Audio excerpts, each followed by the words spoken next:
El día de hoy vamos a hablar del consumo colaborativo, o la también llamada economía colaborativa, que es un sistema económico que ha tenido una fuerte expansión en Europa y en Estados Unidos, y en México y en Latinoamérica desde hace un par de años está emergiendo con fuerza, con algunos casos muy concretos. Adelante, por favor. Muchas gracias. Carlos Marx decía en su máxima obra El Capital que la desvalorización del mundo de lo humano tiene una relación directamente proporcional con la valorización del mundo de los bienes, de las cosas. Es decir, en la medida en la que nosotros le damos un mayor valor a las cosas, le damos un menor valor a las personas o al mundo de lo humano, ¿no? En este sentido, también Carlos Marx señalaba, comentaba, que el capitalismo tenía en sí mismo una semilla de autodestrucción. ¿Por qué? Porque se centra fundamentalmente en la producción, distribución, consumo y acumulación de bienes de capital, en lugar de centrar su atención en el bienestar que podría generar la suma de todos estos procesos, sobre todo para poder generar igualdad y equidad entre las personas, ¿no? A raíz de esta idea que permeó muchísimo, sobre todo durante inicios del siglo pasado, es que surgieron diferentes corrientes y paradigmas, y a finales de 1978 para ser exactos, Marcus Felson, un politólogo europeo, hizo o mencionó por primera vez un término que apenas en estos días está agarrando algo de fuerza, que es el término de consumo colaborativo o economía colaborativa. En ese entonces lo propuso como un paradigma antisistémico completamente disruptivo al capitalismo salvaje de ese tiempo. Sin embargo, hoy en día se plantea curiosamente como una estrategia para poder revitalizar precisamente eso, el capitalismo, ¿no? ¿Qué es el consumo colaborativo? El consumo colaborativo, tal cual como lo menciona Rachel Botsman desde el 2010 a la fecha, es un sistema económico basado en el intercambio, alquiler, préstamo, uso compartido, recomercialización o donación de bienes y servicios que son necesarios para la vida diaria, pero que son realizados a través de plataformas digitales. Casualmente, estas mismas plataformas digitales, que en los últimos años han exacerbado el individualismo de las personas, pero que hoy en día justamente son utilizadas por el hombre en busca de eso que tanto anhela, que es precisamente la comunidad, ¿no? Según Bosman, existen tres tipos de sistemas económicos basados en la economía colaborativa. En primer lugar, son sistemas basados en el producto, es decir, son aquellos en los que compartimos con otras personas el uso o el disfrute de ciertos bienes y servicios sin ser dueños al 100% de este producto. Por citar algunos ejemplos, podríamos mencionar pues estas bibliotecas musicales, digitales o de video que podemos descargar a través del iTunes, a través de Spotify, a través de YouTube, o algunas otras plataformas digitales que nos permiten poder rentar o compartir un vehículo con algunas otras personas. Por otro lado, se encuentran los sistemas basados en mercados de redistribución, que son estos esquemas que lo que buscan es darle una segunda vida a ciertos bienes que están en perfectas condiciones para un precio mucho más bajo para que otras personas pues tengan acceso a él a través de plataformas digitales. Aquí podríamos mencionar, por ejemplo, el caso de eBay, el caso de Mercado Libre, el caso de Viva Anuncios, en fin, una cantidad impresionante de portales o de plataformas digitales que sirven para estos fines. Y finalmente, el más complejo y el más dinámico de todos, que es el sistema basado en estilos de vida colaborativos. ¿Por qué son tan profundos? Porque estos sistemas lo que buscan es incidir o influir en la manera en la que las personas toman sus decisiones de compra, inciden directamente en las decisiones del consumidor.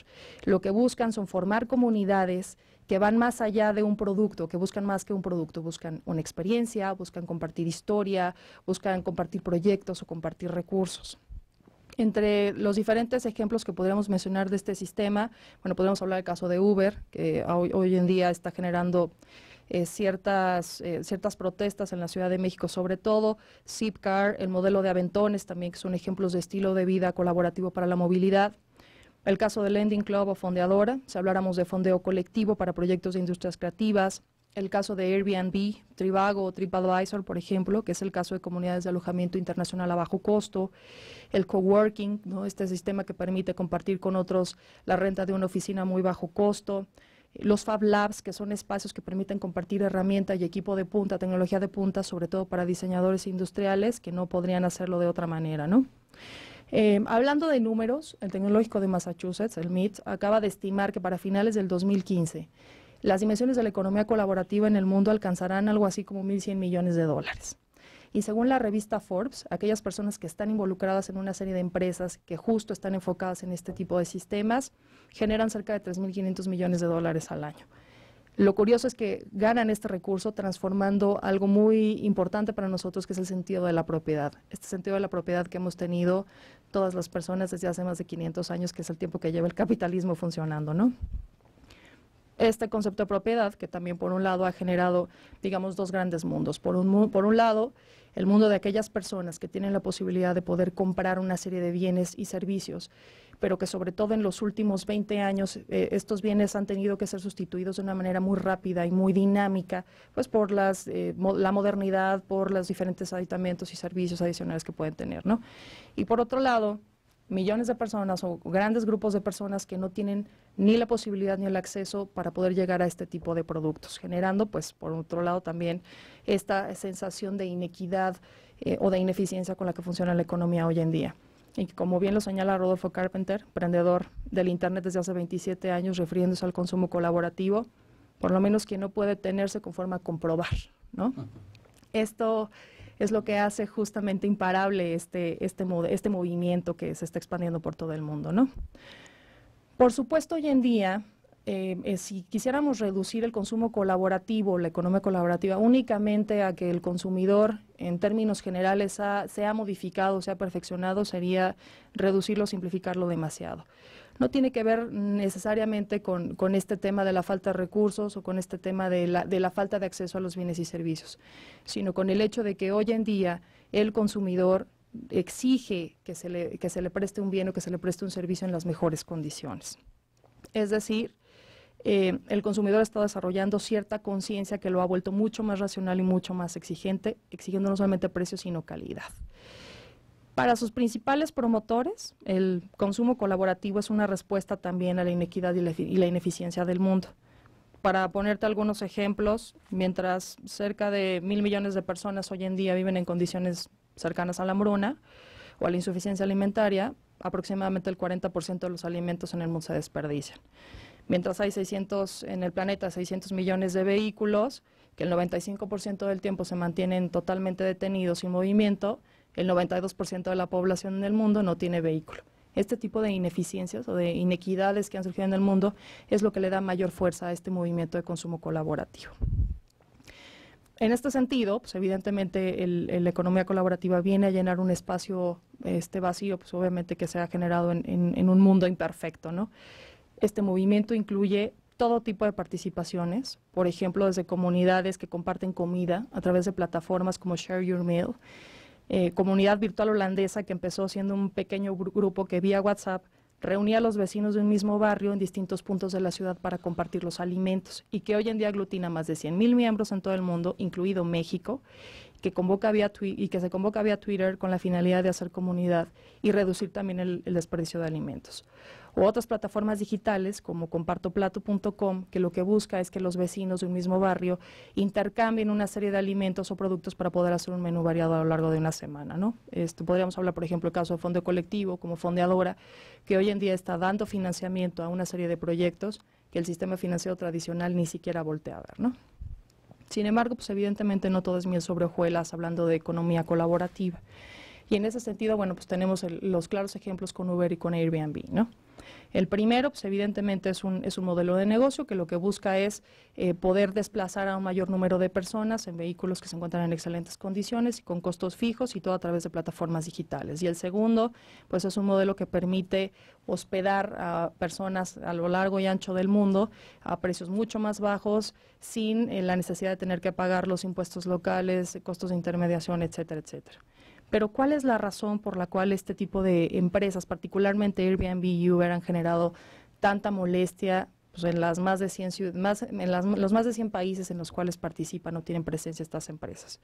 Pues fundamentalmente porque estas empresas, están dedicadas de lleno a cambiar o a transformar la percepción del consumidor o el tipo de consumo que se está generando hoy en día.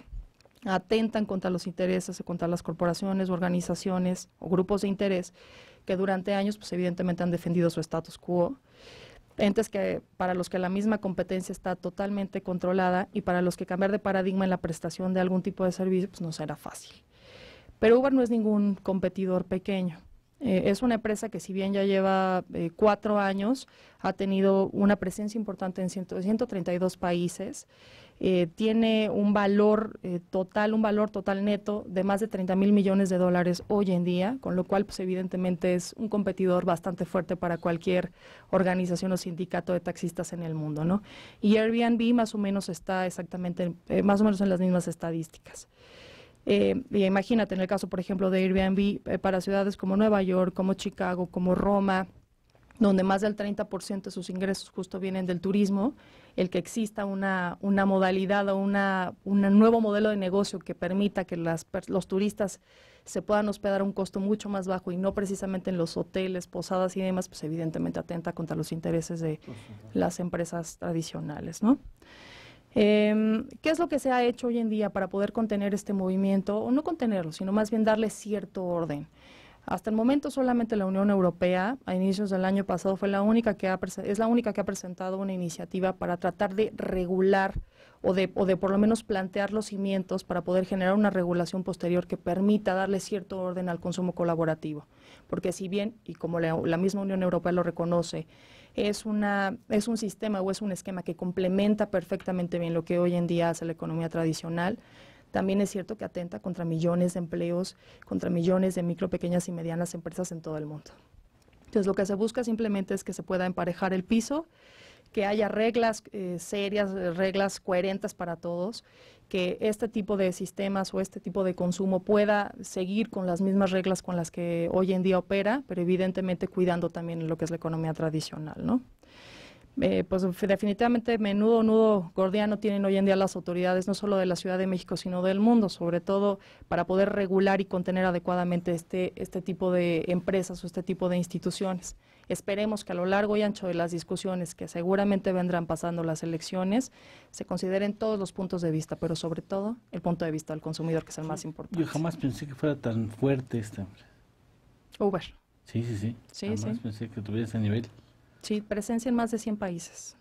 192 para ser exactos. ¿Cuánto? 192 países. 192 países. Y Airbnb tiene presencia en 130 y tantos y tiene presencia en 33,000 ciudades del mundo, incluidas las ciudades en México, ¿no?